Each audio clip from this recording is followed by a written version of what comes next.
Les matins de France Culture, Guillaume Erner. Plus de 400 cas, reconnus 9 morts avérés en Chine. Un nouveau virus fait planer le spectre du SRAS, le syndrome respiratoire aigu sévère, qui en 2003 avait entraîné la mort de plus de 800 personnes. À ce stade, des 4 personnes atteintes par ce nouveau virus ont été repérées au Japon, en Corée du Sud, en Thaïlande. Que sait-on sur ce nouveau virus? Bonjour Yazdan Pana, vous êtes directeur de l'Institut d'immunologie à l'INSERM et chef de service des maladies infectieuses à l'hôpital Bichat à Paris. Il faut donc nous présenter tout d'abord ce nouveau virus. Oui, bonjour. Oui, effectivement, c'est un virus qui a commencé en fait à se propager mi-décembre à Wuhan en Chine. Il y a eu progressivement le nombre de cas qui ont augmenté pour arriver, comme vous avez dit ce matin, à plus de 400 cas. Alors apparemment, il s'agit des malades qui étaient exposés au départ à un marché d'animaux. Donc c'est une transmission à l'homme qui a été faite par des animaux, et progressivement il y a eu, depuis quelques jours on en parle de plus en plus, de transmission d'homme à homme. Ça se présente par une infection respiratoire, donc fièvre, toux, essoufflement.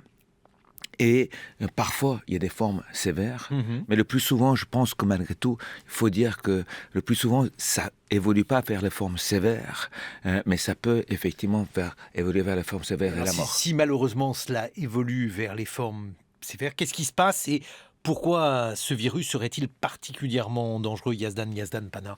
Alors, ce virus-là fait partie de la famille des coronavirus. La famille des coronavirus, c'est une famille très grande. On connaissait, comme vous l'avez dit, avec le SRAS, ou le MERS, c'est l'autre cousin des pneumonies qui sévit depuis 2012 en Arabie Saoudite.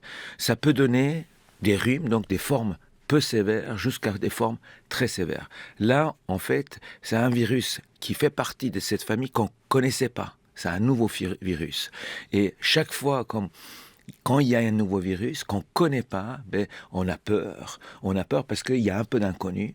On ne sait pas comment ça se transmet. On ne sait pas quelle est l'ampleur de la... Là, on sait maintenant qu'il y a une transmission de homme à homme, mais quelle est l'ampleur de cette transmission? Qu'est-ce que ça va devenir? Donc on est un peu dans l'inconnu, on a un petit peu peur.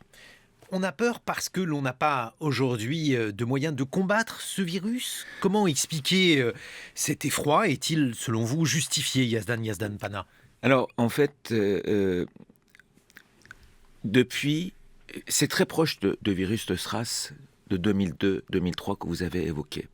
Depuis 2002-2003, on a beaucoup avancé sur comment diagnostiquer, comment isoler, comment s'organiser pour combattre ces virus qui se transmettent de personne à personne. Par contre, malheureusement, on n'a toujours pas de traitement ni de vaccin.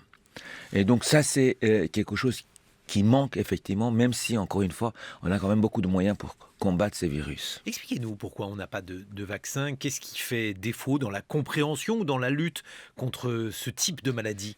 C'est des maladies contre lesquelles il est compliqué de faire des vaccins. Il y a des vaccins qui sont dans des phases avancées maintenant, qui ont été développés, qui vont même par l'OMS être évalués au cours de cette épidémie, mais on ne sait pas encore s'ils sont complètement efficaces ou pas. Mais alors, même si on n'a pas de vaccin, on a des moyens de lutter contre. Est-ce que l'antibiorésistance est quelque chose qui, ici, peut faire particulièrement peur? Le fait que les antibiotiques seraient aujourd'hui inopérants face à ce type de virus, les coronavirus. Alors, ici, peu, parce que c'est un virus. Donc, il faut un traitement antiviral. Les antibiotiques, c'est surtout contre les bactéries. Ici, il faut un antiviral. Et là encore, on n'a pas d'antiviraux disponibles. On a des candidats qui vont être aussi évalués, mais pas disponibles. Par contre, quand on fait une pneumonie à ce virus, ça peut se surinfecter par une bactérie, et il faut dans ces cas-là traiter par les antibiotiques. Mais là, le problème d'antibiorésistance, c'est pas en première ligne. Alors on évoque toujours le deux poids deux mesures parce qu'il y a des maladies qui tuent encore beaucoup et celles-ci ne suscitent pas d'effroi parce que bien souvent elles touchent avant tout des populations dans les pays pauvres. Est-ce que là vous n'êtes pas face à justement un cas de deux poids deux mesures, Yazdan Pana? Ah si, mais vous savez, la société a une aversion envers tout ce qui est inconnu, tout ce qui est nouveau. tout ce qu'on ne sait pas où on va aller. Et là, je pense qu'effectivement, si vous comparez le nombre de morts qu'il va y avoir à ce coronavirus ou le nombre de morts liés au SRAS, l'ensemble des morts liés au paludisme, ça n'a rien à voir. Le paludisme, c'est combien de morts chaque année? Alors, des millions de morts chaque année, hein, ça n'a rien à voir. Mais comme c'est quelque chose qui vient tous les ans, les gens sont habitués, donc ils ont moins peur. Voilà. Après, je pense que malgré tout, il faut prendre au sérieux et il faut lutter contre. Alors, puisqu'il faut prendre cette maladie au sérieux, quels sont les signes de cette maladie? Quels sont les symptômes, Yazdan Pana? Alors, les symptômes, c'est au départ fièvre, symptômes pseudo-grippal, ça veut dire avoir mal dans les articulations, dans les muscles, avoir mal à la tête, et ensuite des signes respiratoires, tousser, cracher et être essoufflé. Donc ça commence comme ça, après ça... Donc c'est, voilà, Ça ressemble vraiment à la grippe. c'est exactement comme la grippe, c'est pour ça que c'est difficile de faire la part des choses, c'est pour ça qu'il y a une dizaine de jours, on a eu des moyens de diagnostiquer ce nouveau virus, et ça c'est très important parce qu'on peut faire la part des choses. Mais alors comment vous le diagnostiquez? Justement en essayant de localiser ce virus, ou pas d'ailleurs Alors du coup, c'est très... Parce qu'un des moyens pour lutter, c'est de détecter rapidement des malades. Comme effectivement les signes sont très proches d'autres maladies respiratoires, c'est difficile. Donc qu'est-ce qu'on fait actuellement, par exemple en France? Si vous avez ces symptômes et que vous venez de Wuhan pour l'instant, vous venez de Wuhan, depuis moins de 15 jours, on va vous mettre à l'hôpital, on va vous isoler, on va faire des prélèvements pour infirmer cette maladie.